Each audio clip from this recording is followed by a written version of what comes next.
हमारे पॉडकास्ट पे स्वागत है। पता है, हमें हमेशा से यही सिखाया गया है कि जिंदगी के बड़े फैसले लेने से पहले महीनों तक सोचना चाहिए। राइट, एक लंबा सा पेपर लो, उसके 2 हिस्से करके प्रोज और कॉन्स की लिस्ट बनाओ। एग्जैक्टली। पर क्या हो अगर मैं कहूँ कि हमारा दिमाग सिर्फ 2 सेकंड में जो फैसला लेता है वो कभी कभी दुनिया के टॉप साइंटिस्ट की 14 महीने की डीप रिसर्च से भी ज्यादा एक्यूरेट होता है। दैट साउंड्स कंप्लीटली इम्पॉसिबल यार। हाँ, वही तो आज हम blink the power of thinking without thinking के बारे में डिस्कस करने वाले हैं। और बेसिकली आज का हमारा मिशन यही समझना है कि कैसे हमारा दिमाग बिना हमें बताए एक सुपर कंप्यूटर की तरह काम करता है। मतलब हम ये समझेंगे कि कैसे पलक झपकते ही लिए गए डिसीजंस इतने पावरफुल होते हैं, राइट? You got it. और इसको समझने के लिए मुझे 1983 के जे पॉल गेटी म्यूजियम की एक अजीब सी मिस्ट्री याद आती है। उनके पास एक आर्ट डीलर आया था जिसके पास एंशिएंट ग्रीक मार्बल की एक स्टैचू थी जिसे कोरोस कहते हैं। कोरोस? ओ, वो एक नंगे नौजवान की परफेक्टली प्रिजर्व्ड मूर्ति ना? हाँ, वही। पर उसकी कीमत लगभग $10 मिलियन थी। तो ऑब्वियसली म्यूजियम वाले ऐसे ही तो चेक लेकर नहीं दे देंगे, उन्हें 100% श्योर होना था। तो उन्होंने क्या किया? उन्होंने पूरे 14 महीने लगाए इसकी इन्वेस्टिगेशन में। दुनिया भर के टॉप जियोलॉजिस्ट्स और साइंटिस्ट को बुलाया, कोर सैंपल्स लिए गए, इलेक्ट्रॉन माइक्रोस्कोप्स का यूज हुआ। उन्होंने बेसिकली अपना पूरा rigorous, slow, analytical mind use किया। बिल्कुल। जियोलॉजिस्ट ने मार्बल के अंदर का डोलोमाइट और कैल्साइट स्ट्रक्चर डीपली एनालाइज किया और पूरे 14 महीने के डेटा ने एक ही कंक्लूजन दिया कि स्टैचू बिल्कुल असली है। अच्छा, तो साइंस ने ऑफिशियली अपनी स्टैंप लगा दी उस पर। हाँ, पर यहाँ कहानी में एक बड़ा ट्विस्ट आता है। म्यूजियम ने उस स्टैचू को डिस्प्ले करने का प्लान बनाया और दुनिया के टॉप आर्ट एक्सपर्ट्स को प्राइवेट व्यूइंग के लिए बुलाया। और उनका रिएक्शन कैसा था? उनका रिएक्शन कंप्लीटली ऑपोजिट था। एवलिन हैरिसन और थॉमस होविंग जैसे आर्ट लेजेंड्स ने स्टैचू को देखते ही एंड लिटरली कमरे में घुसते ही सिर्फ 2 सेकंड में कह दिया कि कुछ तो बहुत बड़ा गड़बड़ है। वेट, सिर्फ 2 सेकंड में? हाँ। होविंग के दिमाग में पहला वर्ड आया फ्रेश। अब सोचो, एक मूर्ति जो 2000 साल से जमीन के नीचे दबी होने का दावा कर रही है, वो किसी भी एंगल से फ्रेश कैसे लग सकती है? ये तो बहुत अजीब है। मतलब बाकी एक्सपर्ट्स को भी स्टैचू देखते ही एक अजीब सा इंट्यूटिव रिपल्जन फील हुआ होगा। राइट। उन्हें लगा जैसे उस मूर्ति और उनके बीच एक इनविजिबल शीशे की दीवार है। वो एंशिएंट आर्ट वाली फीलिंग ही नहीं आ रही थी। तो एक तरफ 14 महीने की डीप साइंटिफिक रिसर्च और दूसरी तरफ इन एक्सपर्ट्स का सिर्फ 2 सेकंड का गट फीलिंग। और गेस व्हाट, सालों बाद और डीपली इन्वेस्टिगेट करने पर पता चला कि वो स्टैचू वाकई में एक मॉडर्न फोर्जरी थी। नो वे। सच्ची? हाँ। एक इटालियन फोर्जर ने उस मार्बल को आर्टिफिशियली पुराना दिखाने के लिए अजीब से केमिकल्स यूज किए थे। साइंस फेल हो गई थी, पर उन एक्सपर्ट्स का 2 सेकंड का रिएक्शन जीत गया। बाप रे, पर ऐसा कैसे हो सकता है? व्हाट्स फैसिनेटिंग हियर इज, उन एक्सपर्ट्स ने उस स्टैचू को कॉन्शियसली एनालाइज नहीं किया था। जब उन्होंने उस कोरस को देखा तो उनके दिमाग के एक खास हिस्से ने इंस्टेंटली एक सीरीज ऑफ हाइपरफास्ट कैलकुलेशंस कर ली। साइकोलॉजी में इस इंटरनल सिस्टम को अडैप्टिव अनकॉन्शियस कहते हैं। Adaptive unconscious? ये थोड़ा टेक्निकल साउंड कर रहा है। हाँ, पर इसको इजीली समझते हैं। ये सिगमंड फ्रॉइड वाला डार्क और मर्की अनकॉन्शियस माइंड नहीं है जहां हमारे पुराने ट्रॉमास छुपे होते हैं।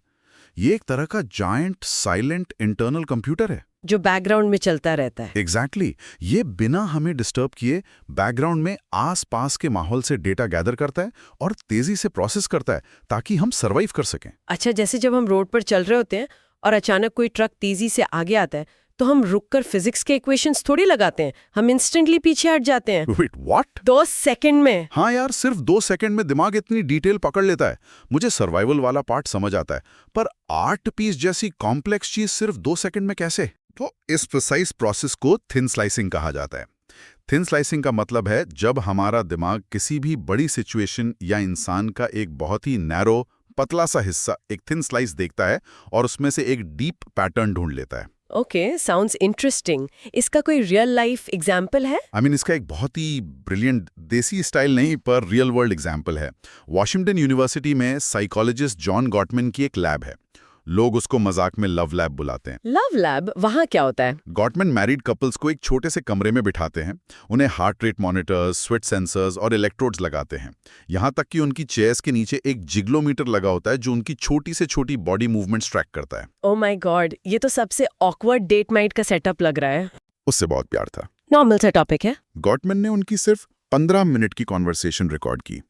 अब गॉटमैन के पास एक कोडिंग सिस्टम है जिसे SPAF कहते हैं, स्पेसिफिक अफेक्ट। उनकी टीम वीडियो को सेकंड बाय सेकंड पॉज करके देखती है। अच्छा, इमोशंस को ट्रैक करने के लिए। राइट।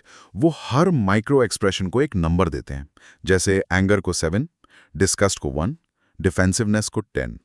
और इस एक 15 मिनट के थिन स्लाइस से गॉटमैन 90% एक्यूरेसी के साथ प्रेडिक्ट कर सकते हैं कि अगले 15 साल में वो कपल डाइवोर्स लेगा या नहीं। Wait, what? No way.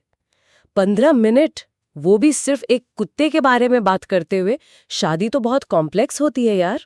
I know, पर यही तो जादू है।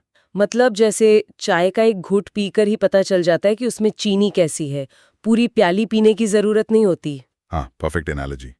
एक घूंट काफी है, क्योंकि उस एक घूंट में पूरी चाय का कोर कैरेक्टर मौजूद होता है। गॉटमैन ने यही डिस्कवर किया कि हर शादी का अपना एक DNA होता है। एक इमोशनल फिंगरप्रिंट। एग्जैक्टली। उन्होंने नोटिस किया कि बिल और सू उस वीडियो में चिल्ला नहीं रहे थे, कोई ड्रामा नहीं था। पर जब बिल कंप्लेन कर रहा था तो वो यस बट टेक्निक यूज कर रहा था। पहले अग्री करना, फिर अपनी बात को सुपीरियर दिखाना।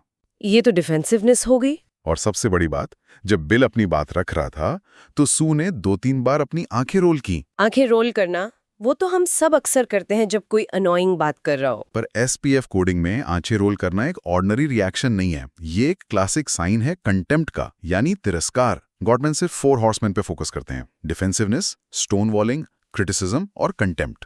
ओह, और कंटेम्प्ट सबसे खतरनाक है। हाँ, क्योंकि कंटेम्प्ट का मतलब सिर्फ गुस्सा होना नहीं है, इसका मतलब है सामने वाले को अपने से नीचे समझना। गॉटमैन का दिमाग बाकी सारी फालतू नॉइज फिल्टर आउट कर देता है और सिर्फ उस एक माइक्रो एक्सप्रेशन को थिन स्लाइस कर लेता है। ओके, तो अगर एक ऑब्जर्वर उनके बीच के उस कंटेम्प्ट को 15 मिनट में थिन स्लाइस कर सकता है, तो अगर हम आमने सामने का इंटरेक्शन ही हटा दे, क्या हमारा दिमाग किसी की एब्सेंस में भी पैटर्न्स ढूंढ सकता है?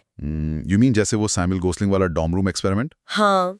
ये थिन स्लाइसिंग का एक और माइंड ब्लोइंग लेवल है। अगर हमें पता लगाना है कि कोई इंसान डीपली कैसा है, क्या वो हार्ड वर्किंग है या ओपन माइंडेड है, तो 2 रास्ते हैं। या तो उसके साथ 1 साल बिताया जाए, जो कि एक थिक स्लाइस होगा, या फिर बिना उस इंसान से मिले स्ट्रेंजर्स को सिर्फ 15 मिनट के लिए उसके बेडरूम में भेजा जाए। गॉसलिंग ने स्ट्रेंजर्स का एक ग्रुप लिया और उन्हें रैंडमली कॉलेज स्टूडेंट्स के डॉर्म रूम्स में भेज दिया। राइट। उन स्ट्रेंजर्स ने उन स्टूडेंट्स को कभी देखा तक नहीं था, उनके पास सिर्फ एक खाली कमरा था। नो वे। और रिजल्ट्स क्या थे? रिजल्ट्स होश उड़ा देने वाले थे। एक्स्ट्रावर्जन, यानी कोई कितना टॉकेटिव है, ये तो उन स्टूडेंट्स के दोस्तों ने बेटर प्रेडिक्ट किया, पर बाकी 3 core traits, consciousness, emotional stability और ओपननेस, इन तीनों में उन स्ट्रेंजर्स ने दोस्तों से ज्यादा एक्यूरेट स्कोर किया। ये बहुत ही काउंटर इंट्यूटिव है यार।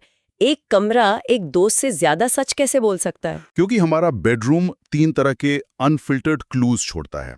पहला है आइडेंटिटी क्लेम्स, जैसे दीवार पे डिलिबरेटली टंगा हुआ कोई रेयर म्यूजिक पोस्टर। अच्छा। दूसरा है बिहेवियरल रेजिड्यू, जैसे फर्श पे बिखरे हुए कपड़े या ब्यूटीफुली अरेंज्ड किताबें। और तीसरा है इमोशन रेगुलेटर्स, जैसे स्टडी डेस्क के पास जली हुई कोई सेंटेड कैंडल। आई सी। जब हम किसी से आमने सामने मिलते हैं तो लोग मास्क पहनते हैं। एक मेसी इंसान इंटरव्यू में सूट पहनकर नीट लग सकता है, पर कमरा कभी झूठ नहीं बोलता। एग्जैक्टली। उन स्ट्रेंजर्स के दिमाग ने बाकी सारी डिस्ट्रैक्शंस को हटाकर डायरेक्ट सच्चाई को थिन स्लाइस कर लिया। राइटर ने कमाल की बात कही है कि इनडायरेक्ट क्लूज अक्सर बातों से ज्यादा लाउड होते हैं। जैसे वेंडी लेविंसन और नलिनी अंबादी की वो डॉक्टर्स वाली रिसर्च थी मेडिकल मैल प्रैक्टिस सूट्स के बारे में। प्रिसाइसली। हमें लगता है कि पेशेंट्स उन डॉक्टर्स पर केस करते हैं जिन्होंने सर्जरी में कोई बड़ी टेक्निकल गलती की होती है। पर ऐसा नहीं है। नहीं, हाईली स्किल्ड डॉक्टर्स पर लगातार केसेस होते हैं। और दूसरी तरफ ऐसे डॉक्टर्स हैं जिन्होंने बड़ी गलतियां की हैं, पर उन पर कभी केस नहीं होता। क्यों? क्योंकि लोग उन डॉक्टर्स पर केस करते हैं जिन्हें वो पर्सनली पसंद नहीं करते। वाओ! तो लेविंसन ने डॉक्टर्स और पेशेंट्स की आम बातचीत रिकॉर्ड की थी ना? हाँ, फिर अंबेदी ने उस ऑडियो में से सिर्फ सर्जन्स की आवाज को लिया और उसको कंटेंट फिल्टर कर दिया। उन्होंने हाई फ्रीक्वेंसी पिच ऐसी कर दी कि वर्ड्स बिल्कुल समझ ना आए, जैसे कार्टून में व होता है, सिर्फ रिदम और टोन बची थी।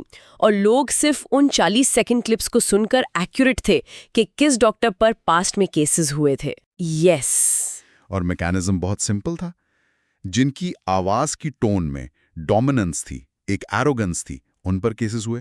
जिनकी टोन में वार्मथ थी, उन पर नहीं हुए। पेशेंट्स का दिमाग सिर्फ टोन को थिन स्लाइस कर रहा था। यार ये थोड़ा मुश्किल है, इजी करके बताओ। अगर हमारा दिमाग इतना सब कर रहा है तो हमें खुद पता क्यों नहीं चलता? इसे हम द लॉक्ड डोर का कॉन्सेप्ट कह सकते हैं। हमारा जो अडेप्टिव अनकॉन्शियस है वो एक बंद दरवाजे के पीछे ऑपरेट करता है। हम उस दरवाजे के अंदर झांक कर उसका प्रोसेस नहीं देख सकते। कैसे? एक एग्जाम्पल दो। विक ब्रेडन का एग्जाम्पल लेते हैं। वो दुनिया के टॉप टेनिस कोचेस में से एक थे। उन्होंने नोटिस किया कि जब भी कोई प्रोफेशनल प्लेयर डबल फॉल्ट करने वाला होता था, बॉल को हिट करने से मिली सेकेंड्स पहले ही ब्रेडन के दिमाग में आवाज आती थी, ओ नो, डबल फॉल्ट। और वही होता था एकदम 100% एक्यूरेट, यहां तक कि टीवी पर मैचेस देखते हुए भी। तो उन्हें पहले से ही पता चल जाता था। रिजल्ट पता चल जाता था, पर उन्हें खुद नहीं पता था कि वो ये कैसे जानते हैं। उन्हें आंसर नहीं मिला क्योंकि वो दरवाजा बंद था। हमारा दिमाग हमें गट फीलिंग तो दे देता है, पर स्टेप बाय स्टेप लॉजिक नहीं बताता। मतलब हमारा कॉन्शियस दिमाग बस रीजन बना लेता है। तो अगर हमारा अनकॉन्शियस माइंड इतना हिडन है, तो क्या आसपास के एनवायरनमेंट उसे बिना बताए इन्फ्लुएंस कर सकती है? ऑथर कहते हैं कि जॉन बार्क के प्राइमिंग एक्सपेरिमेंट्स बिल्कुल यही दर्शाते हैं। उन्होंने हॉलवे में कुछ कॉलेज स्टूडेंट्स को बुलाया और एक वर्ड पजल सॉल्व करने को दिया। उसमें वर्ड्स थे जैसे ओल्ड, फ्लोरिडा, बिंगो, जो सब बुढ़ापे से जुड़े हुए वर्ड्स हैं। राइट। स्टूडेंट्स को लगा वो आम टेस्ट दे रहे हैं, पर बार्क एक्चुअली नाप रहे थे कि टेस्ट के बाद वो स्टूडेंट्स हॉलवे में चलकर वापस डोर तक कितनी देर में पहुंचते हैं। और रिजल्ट्स शॉकिंग थे। जो स्टूडेंट्स वो ओल्ड वर्ड्स पढ़कर निकले थे, उनके चलने की स्पीड नोटिसेबली स्लो हो चुकी थी। उनका दिमाग उन वर्ड से इतना प्राइम हो गया था कि उनकी बॉडी ने अनकॉन्शियसली एक बूढ़े इंसान की तरह एक्ट करना शुरू कर दिया। अच्छा, तो क्या ये 2 सेकंड वाले फैसले हमेशा सही होते हैं? इतना मैनिपुलेशन हो सकता है दिमाग का? बेसिकली नहीं, ये हमेशा से ही नहीं होते। और यही थिन स्लाइसिंग की सबसे डार्क साइड है, जिसे द वॉरेन हार्डिंग एरर कहा जाता है। द वॉरेन हार्डिंग एरर 1899 की बात है ना। ओहायो के एक होटल में हैरी डॉगटी और वॉरेन हार्डिंग मिले थे। डॉगटी ने हार्डिंग को देखा और 2 सेकंड में सोचा कि ये आदमी अमेरिका का प्रेसिडेंट बनेगा। हाँ, क्योंकि हार्डिंग दिखने में बिल्कुल एक रोमन ग्लैडिएटर या परफेक्ट लीडर जैसा लगता था। टॉल, ब्रॉड शोल्डर्स, डीप आवाज। पर सच्चाई क्या थी? सच्चाई ये थी कि हार्डिंग बिल्कुल भी इंटेलिजेंट नहीं था। उसमें कोई लीडरशिप क्वालिटीज नहीं थी। उसे बस पोकर खेलना पसंद था। पर उसकी फिजिकल अपीयरेंस इतनी पावरफुल थी कि पूरे देश ने अनकॉन्शियसली अज्यूम कर लिया कि वो महान नेता होगा। और वो एक्चुअली प्रेसिडेंट बन भी गया। हाँ, और हिस्ट्री के सबसे खराब प्रेसिडेंट्स में से एक साबित हुआ। यहाँ थिन स्लाइसिंग पूरी तरह से क्रैश हो गई। लोगों ने उसके लुक्स के आगे देखा ही नहीं। जब हमारी थिन स्लाइसिंग किसी सुपरफिशियल डिटेल पर अटक जाती है तो वो इंट्यूशन नहीं, प्रेजुडिस बन जाती है। जैसे वो आईआईटी टेस्ट होता है, इम्प्लिसिट एसोसिएशन टेस्ट। एग्जैक्टली। उस टेस्ट में जब स्क्रीन पर मेल कैटेगरी को करियर के साथ जोड़ा जाता है तो हम सब बहुत तेजी से बटन्स दबाते हैं, ब्लिंक ब्लिंक ब्लिंक। पर जब रूल्स रिवर्स होते हैं और फीमेल और करियर को एक साथ ग्रुप करना होता है तो सबको एक्स्ट्रा टाइम लगने लगता है। क्योंकि हमारे अनकॉन्शियसनेस सालों तक सोसाइटी से ये डीप वायरिंग कर ली है कि मेल का डिफॉल्ट लिंक करियर है। और ये हिडन बायस सबसे फेटल तब बनता है जब वक्त बिल्कुल ना हो और इंसान एक्सट्रीम स्ट्रेस में हो, जैसे अमादू डियालो की ट्रैजिक स्टोरी में हुआ। राइट। और मैं यहाँ क्लियर कर दूं कि इस केस से जुड़ी जो पॉलिटिक्स है, हम उनमें कोई साइड नहीं ले रहे हैं। हम सिर्फ न्यूट्रल होकर साइकोलॉजी समझने की कोशिश कर रहे हैं। 1999 में 4 पुलिस ऑफिसर्स पेट्रोल कर रहे थे और उन्होंने अमादू डियालो को अपने अपार्टमेंट के बाहर देखा। डियालो सिर्फ ताजी हवा लेने बाहर आया था, पर ऑफिसर्स ने दूर से उसको देखा और उनकी थिन स्लाइसिंग फेल होना शुरू हुई। जब गाड़ी पीछे आई तो डियालो डर गया। वो अंदर जाने लगा और उसने जेब में हाथ डाला वॉलेट निकालने के लिए। पर ऑफिसर्स को लगा वो गन निकाल रहा है।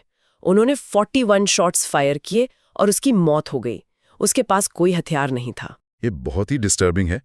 उन ऑफिसर्स को उस आदमी के चेहरे पर डर क्यों नहीं दिखा? दिमाग का वो सिस्टम बंद क्यों पड़ गया? इसको समझने के लिए एमी क्लिन की ऑटिज्म रिसर्च देखनी होगी। अच्छा, उसमें क्या था? क्लिन ने पीटर नाम के एक ऑटिस्टिक यंग मैन को who's afraid of Virginia Woolf movie का इंटेंस सीन दिखाया। आम इंसान एक्टर्स की आंखों में देखता है, पर पीटर ने होठों को देखा, ड्रिंक को देखा और ब्रोच को देखने लगा। उसने इमोशनल टेंशन मिस कर दिया। हाँ, और वायलेंट मोमेंट पर वो हंसने लगा। इसे माइंड ब्लाइंडनेस कहते हैं। ऑथर एक्सप्लेन करते हैं कि जब नॉर्मल इंसान एक्सट्रीम स्ट्रेस में होता है, जैसे उन ऑफिसर्स के साथ हुआ, तो heart rate 145 beats per minute से ऊपर चली जाती है। और तब क्या होता है? तब हमारा mind reading system shut down हो जाता है, टनल विजन हो जाता है। ऐसे प्रेशर में नॉर्मल इंसान भी थोड़ी देर के लिए टेम्पररी ऑटिस्टिक या माइंड ब्लाइंड हो जाता है।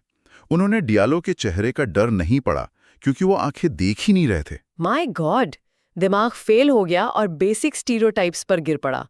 उन्होंने एक यंग ब्लैक मैन को अंधेरे में डेंजर से एसोसिएट कर लिया। एग्जैक्टली। पर अच्छी बात यह है कि फर्स्ट इंप्रेशंस कोई फिक्स जादू नहीं है। इन प्रेजुडिसेस को हम कॉन्शियस एफर्ट से रीवायर कर सकते हैं। वही तो, हमें पता होना चाहिए कि उस बंद दरवाजे की चाबी कब यूज करनी है। तो इस डीप डिस्कशन के बाद कल सुबह से आप अपनी पर्सनल लाइफ में क्या बदलाव लाने वाले हो? देखो, कल सुबह से जब भी मैं किसी हाई स्ट्रेस सिचुएशन में होऊंगा या गुस्से में रिएक्शन देना चाहूंगा, तो मैं कॉन्शियसली एक लंबी सांस लूंगा। मैं अपने दिमाग को वो एक्स्ट्रा आधा सेकंड जरूर दूंगा, ताकि हार्ट रेट नॉर्मल रहे और मैं माइंड ब्लाइंडनेस से बच सकूं। ये बहुत ही प्रैक्टिकल है और मेरा पर्सनल टेक अवे ये है कि मैं अब से अपने फर्स्ट इंप्रेशंस को हमेशा चैलेंज करूंगी। जब किसी से पहली बार मिलूंगी तो रुक कर सोचूंगी कि क्या मैं वॉरेन हार्डिंग एरर का शिकार तो नहीं हो रही। खैर, उम्मीद है इस डिस्कशन से हमारी डे टू डे थिंकिंग में थोड़ी क्लैरिटी आएगी। इस आज की पॉडकास्ट से विदा लेते हैं।